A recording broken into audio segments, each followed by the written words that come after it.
nkwebaza okola decision again ogoberera ebyokuyiga bino ebikwata ku personality ne character.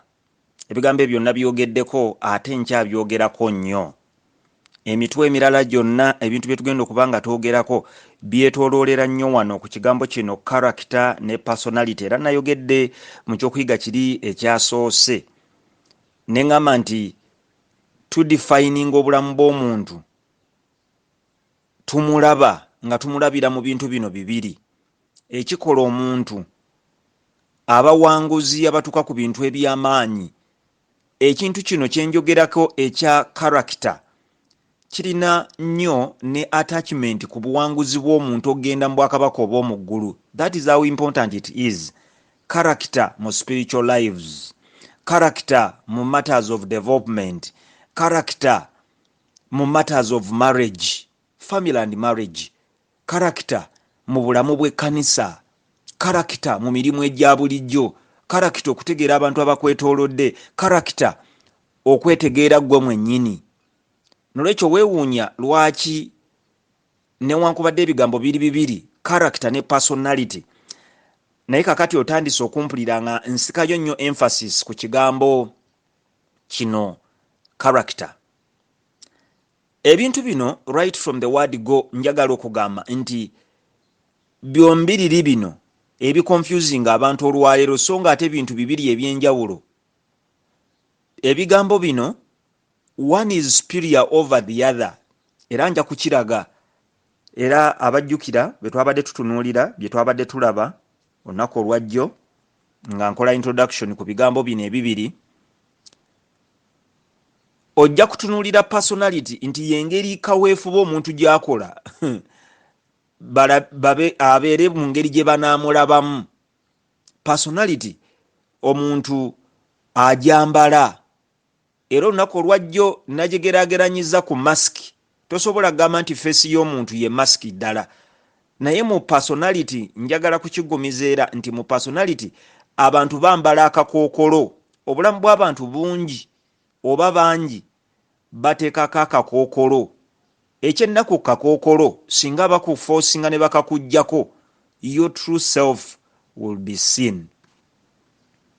Naye ate character esteminga mu mutima gw'omuntu, morals. Nolwekyo bw'obanga ombuuzizza newankubadde ebibiri nkyabyogerako, njagala okutegeeza nti lwana nnyo nga bwe weegayirira Katonda nga nange bwe musaba Katonda akole ku kye tuyita character yaffe. It stems from within. Character definingira ddala ultimately. Mu personality abantu basobola okukulabira ewala ne bakwagala nnyo nnyo nnyo, naye singa bakusemberedde character eviirayo ddala. So twogera ku character, twogera ne ku personality. Naye saagala weerabire nti tutunuulidde ebyawandiikibwa ebya Pawulo tubikwasaganya ne character ne personality, naye okusinga ennyo interest eri ku kitabo kino ekya Ephesians. Era olunaku olwajjo nakoze preamble era ne tutandikako.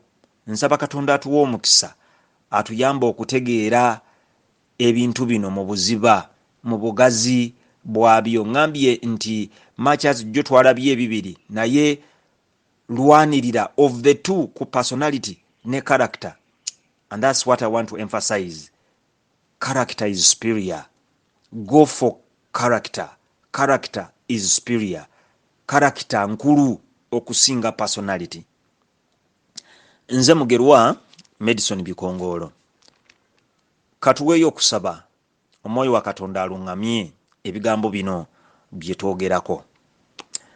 Katonda Kitaffe Ayinza Byonna, Mukama nkugulumiza, nkutendereza, nkwebaza okusaasira obulamu bwange n'obulamu bwa munnanga awuliriza era agoberera ebigambo bino. Mukama ogaba amagezi ne gawanguza abantu. Mu kitabo kye ekitukuvu ngera bwe tugenda okubikkula mujjudde amagezi gonna ge twetaaga okusobola okuwangula. Ennyiririzi n'entono ze tugenda okusoma n'ebigambo Mukama ebituyamba okwongera okuzimba character n'otufuula abantu ab'enjawulo b'oyagala tubeere, people of impact. Nkwegayiridde ebigambo ebyo Mukama tuyamba okubitegeera. Nsaba ompa omukisa owo omukisa munnanga agoberera ebigambo bino Mukama bikyusa obulamu bwaffe. Ewabadde okutya mu butamanya, ewabadde okubuusabuusa, okonfaminge amaanyi n'obuyinza okutegeera ekigambo kyo mu magezi agava gy'oli, era tuwangule ng'enteekateeka bweri. Mukama bwe nsabye okuyita mu Kristo Yesu omulokozi waffe. Amiina. Kakati mu Befeso essuula ey'okubiri nga sinnaba kuddira kubanga njagala okutunulira omusajja ono cultural historian amanyiddwa nga Warren Sussman. Alina ebigambo by'ayogera byenjagala ennyo ebikwataganira ddala ku bukulu bw'ekigambo kino character, nga bwenjagala ennyo tukitegeere.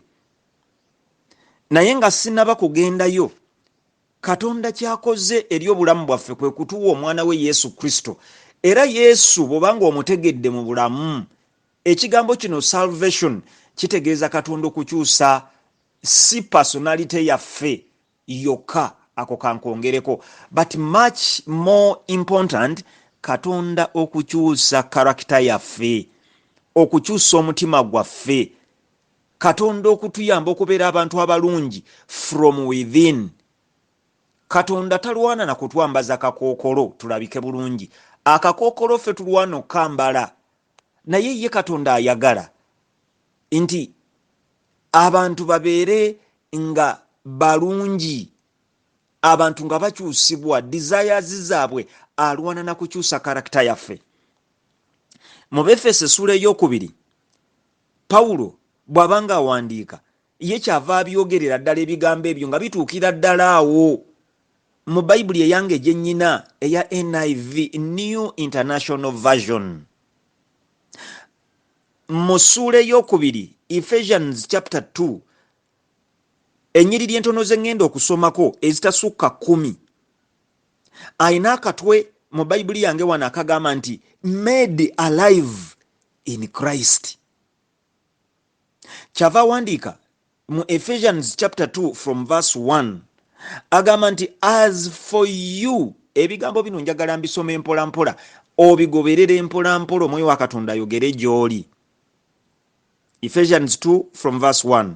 As for you, you were dead in your transgressions and sins, in which you used to live when you followed the ways of this world and of the ruler of the kingdom of the air, the spirit who is now at work in those who are disobedient. Gwe nange twali bafu mu bibi byaffe bwe twagobereranga ebintu by'ensi, ensi nga bwekola, ensi nga bweraba. Njagala okukutegeeza one of the biggest dangers ze tulina olwaleero abakristaayo, mbadde n'abantu ekanisa, mbadde mukulembeze waayo ku level yange, Katonda kwazza nteeka nendaba abantu tustrugglinga n'obulamu. Abaana ba Katonda bangi.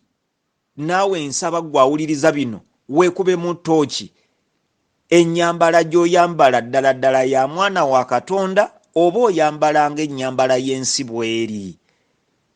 Pawulo agamba nti you used, in other words, agamba nti twali bafu mu bibi ebyo. Akosa past tense.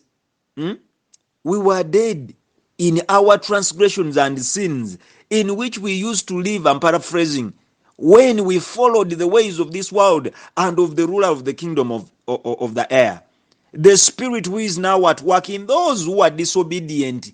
Abajemu, ebigambo byabwe, eŋŋombo zaabwe, enkola zaabwe.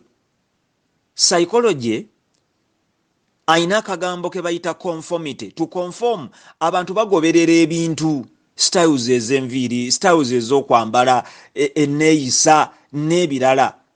Ffe twali bafu. Pawulo agamba, Pawulo makes an assumption nti kakati oli mulamu.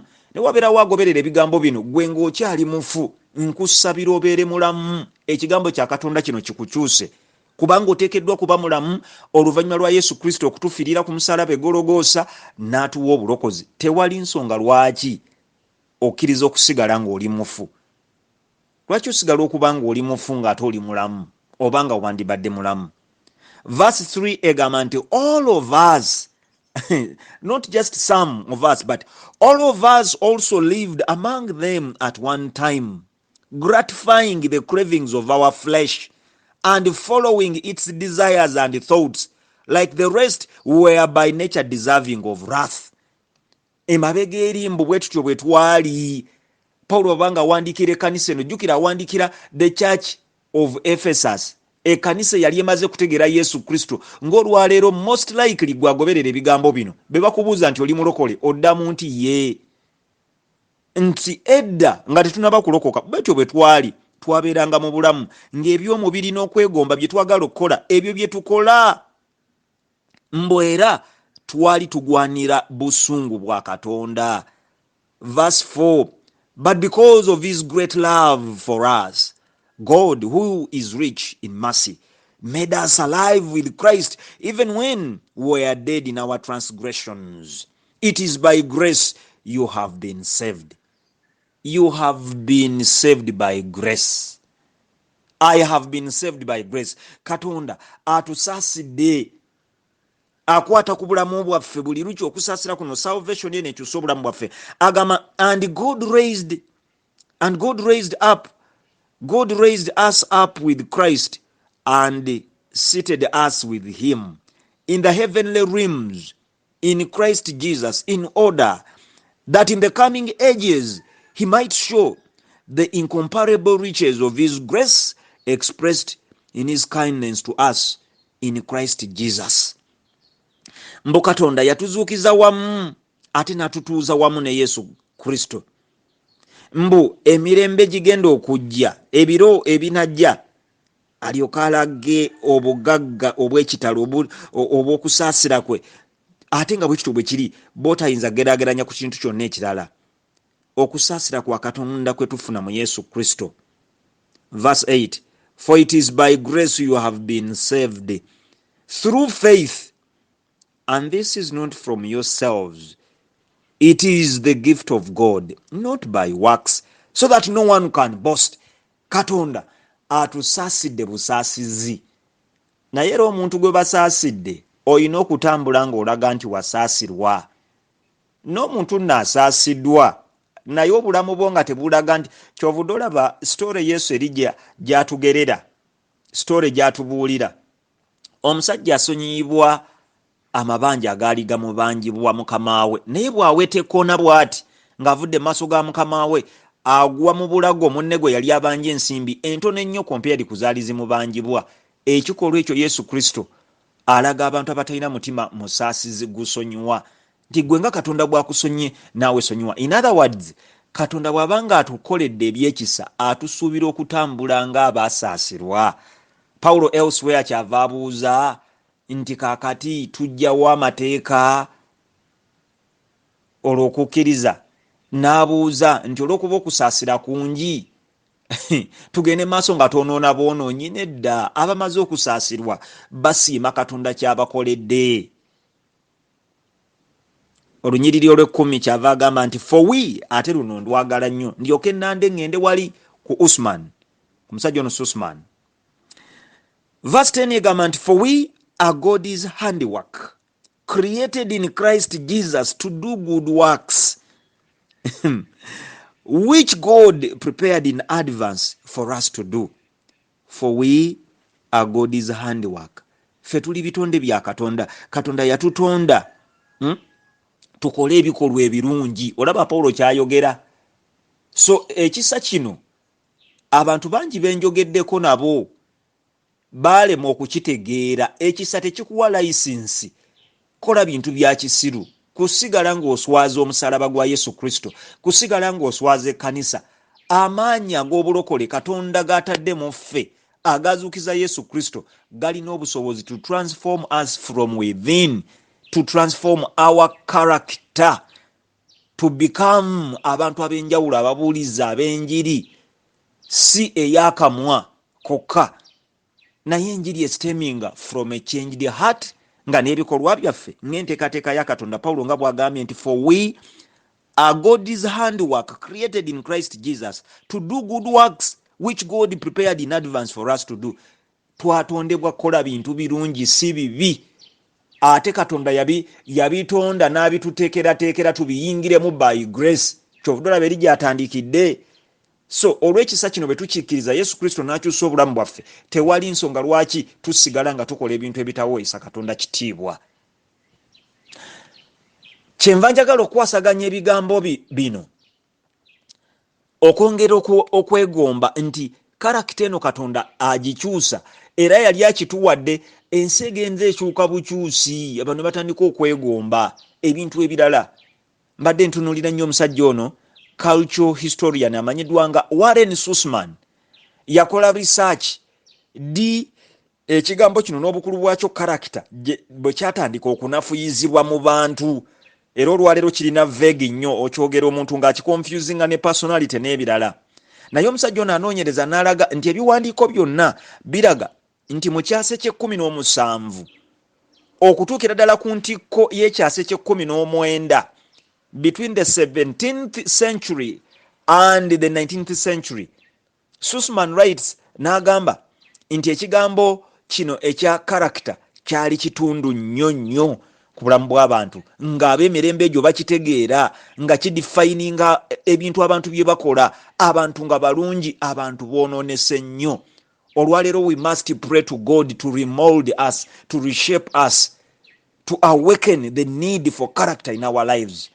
So during the 1800s, character was a key word in the vocabulary of Englishmen and Americans, and men were spoken of as having strong or weak character, good or bad character, a great deal of character, or no character at all. This is a man of character, this person has no character. Naye nga bategeeza ki? Young people were admonished to cultivate real character, high character, and noble character, and told that character was the most priceless thing they could ever attain. Abavubuka baffe nga bagambibwa nti ekintu ekisinga okubeera ekyomuwendo ennyo ky'oyinza okufuna mu bulamu is character. Njogera n'omuntu ng'ogoberera recording eno naye ng'okyali muvubuka, okyali muto. The most priceless thing that you can ever attain in life si motoka ya kabi. Mbadde n'abavubuka bangi nembalaba ninga omulaba agwamu omutima gwe gutwalibwa, ayagala motoka ya kabi, ayagala bizimbe bya kabi, ayagala mulimu gwa kabi. The most priceless thing ekisinga byonna is for you to attain character. So okutandika n'ekyase ekya20, Warren Sussman ayogera n'agamba nti beginning with the 20th century abantu bagenda batandika mpola mpola okukyusa, okusikiza ekigambo character ne bakisikiza personality. Naye ng'ate nga bwe twazze tulaba olunaku luli olwajjo nga mu kyokuyiga kyaffe kiri ekyasoose, character ne personality bintu birala. As society shifted from producing to consuming, ideas of what constituted the self began to transform. Bantu nga batandise okuproducing ebintu ebingi. The rise of psychology, the introduction of mass-produced consumer goods, and the expansion of leisure time offered people new ways of forming their identity and presenting it to the world. Abantu batandika okulaba ebintu ebirala, obugagga nga bweyongedde, ebintu bingi ebikolebwa, ne tutandika okusamaalirira n'ebintu ebiriwo ebikoleddwa omuntu. In place of defining themselves through the cultivation of virtue, kagamba kunako nkagala, bendifuna akadde akagambo virtue ndikwogerako, virtue, virtue. So, in place of defining themselves through the cultivation of virtue, people began to express themselves through hobbies. Era ndowooza mwabato ab'emirembe gino mukimanyi. What are your hobbies? People began to express themselves through dress, the trends, and material possessions. Otunulira abakristaayo, I don't want to sound judgmental, bangi ku baana baffe ab'obuwala olwaleero batambula nga they are so revealing, kyenkana bakunamye naye bagoberera byebiriwo, n'atambula newankubadde ayambadde naye ng'obubina bwonna buli bweru. Katonda takutondangako mabina go kuyita bweru oli muntu agende ng'agalaba, takutondangako ebisambi byo biyitire bweru. Abasajja abali wano Katonda takutondangako na misono gya nviri z'abayaayi nti zoba osala zobeero weteekako. God has created us, we have been defined by things, by decency. N'ekigambo kyennyini decent kiva mu character. A decent mind produces a decent person. Era osobola okutunulira omuntu engeri gy'ayambalamu, era osobola okuwuliriza omuntu engeri gy'ayogeramu n'oteewuunya lwaki bw'atyo bw'afaanana. Omusajja ono tali mu Bayibuli. Nze abantu bano abali considered largely secular, oba kale ebiwandiiko nga bino ebitakwatira ddala ku Bayibuli directly, they keep challenging me. Abantu ne batandika material possessions. Sussman bw'ati bw'agamba. Sussman observed this shift through the changing content of self-improvement manuals, which went from emphasizing moral imperatives and work to personal fulfillment. Abantu bagenda baviira ddala ku kigambo kino character ne batandika okunoonya ebintu ebirala ebiri mu ngeri gye bateekeddwa okuba nga balabibwa nga baakabi b'amaanyi nga bo. The vision of self-sacrifice began to yield to that of self-realization. Abantu nga tebafaayo. Kyovudde olaba abantu bangi olwaliro bw'omugamba mukola ebintu nga tebiriimu kufuna ssente tabitegeera. Tebamanyi nti you can have self-sacrifice, okwewaayo ku lw'abantu. Omulimu gwa Yesu Kristo gw'okulokola abantu abalala, omulimu to reach out to people, projects ezisobola okukyusa obulamu bw'abantu, teguzimbiddwa mu kubuuza ki kyenfunamu, guzimbiddwa mu kumanya nti nalokolebwa lwa kisa. Whatever I can do for the salvation of souls nja kukikola. And gladly Katonda takulekerera. Era ogenda okulaba Katonda ng'akulabiridde ng'olya ng'onywa. Ebiseera biri bya Dale Carnegie, mukwano gwange Dale Carnegie mwagala nnyo. Naye mu biseera bya Dale Carnegie mu kitabo kyaffe kiri ekya How to Win Friends and Influence People mwaka gwa 1936 awo, abo bafokasinga nnyo ku ebyo, bafokasinga nnyo ku personality. Kyovudde olaba olwaleero ebintu biconfusinga abantu, naye olwaleero ffe twagala okulwana okuddayo ku kigambo kiri character. So abantu batandika kulaba, how do people perceive me, how do I become a great person, as opposed to the actual inner moral compass. Sussman argues that the transformation from a culture of character to a culture of personality was ultimately about a shift from achievement to performance. So twava mu kigambo kyoku ekigambo kino kiri achievement. To achieve kitegeeza ebintu obifunye from within you. Abantu ne batandika okuba nga balwanagana na performance. People perform kakookolo. Nja kola balabe nti nkola bulungi nnyo, nja kwogera bamanye nti ndi wakabi, as opposed to really oli ne bw'abanga asirise. Character, omuntu ne bw'asirika obulungi bwe tubutegeera, tekitegeeza nti gy'okoma okulekaana, gy'okoma okwogera, okubanga abantu bakumanyi you a person of a charming personality, era ndowooza owulira charming personality, not a charming character. So Sussman illuminates this difference by noting that while the words most associated with character in the 19th century were citizenship, 19th century character nga tutunulira citizenship, duty, democracy, work, building, golden deeds, outdoor life, conquest, honor, reputation, morals, manners, integrity, and above all manhood. Ebyo byali ebigambo ebikola amakulu. Kati personality bwe yagenda eyingira, the words most associated with the personality in the 20th century began to be, you are fascinating, this is stunning, this is attractive, this is magnetic, this is glowing, masterful, creative, this is dominant and forceful. Ebigambo ebyo kakati abantu bye balwanagana nabyo, era bye bifuga obulamu bw'abantu. Njalo okutegeeza ebyo byonna osobola okubeera magnetic. Abasajja ba Michael Jackson Michael Jackson bali very glowing, attractive stand. What was their end? Olwalero boogerwako mu ngeri yekwewunyisa ba celebrities bangi bwe batyo be bafaanana. Neewuunya si mu ngeri ya kuvuma, tondowooza nti nvuma, naye neewuunya obujega n'obubuyabuya bw'abakristaayo nti secular celebrities can become our standard. Basecularists, basecular celebrities bandibadde balaba obulamu bw'omukristaayo nga is the standard to admire. Abaana bo ba celebrities mu music, mu sports, mu biki balina ennaku n'ebizibu bingi. Abaana bano boolaba abali mu comedy abawemula andooza ati abamu mbalabyeko obalaba nga batambula in shame n'okutya batya ng'ogyeko comedy gwakola ayinza n'obuta sobola kuyimirira mu bantu aba bulijjo n'abaako byayogera ebyamagezi. Naye njagala okukutegeeza ogenda okwesanga nga n'abaana b'ekkanisa, that is the standard.